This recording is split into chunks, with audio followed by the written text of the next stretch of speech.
Umpama ibu sebuah keramat. Abang kalau ngomong jangan nyakitin hati. Ayo datang segala hormat. Mau diterima dengan senang hati. Ini suku di belah 3. Cakep. Pakai sepatu ukuran kaki. Itu rukun buat tante dan keluarga. Pesannya cuma satu, jangan galak-galak sama laki.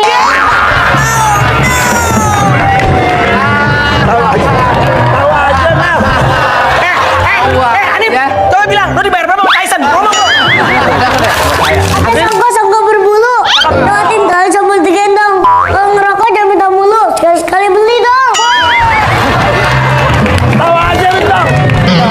Bukan hanya pantun aja, Po. Dia juga pintar bersilat. Masa? Kita lihat tayangannya. Coba kita lihat. Yuk.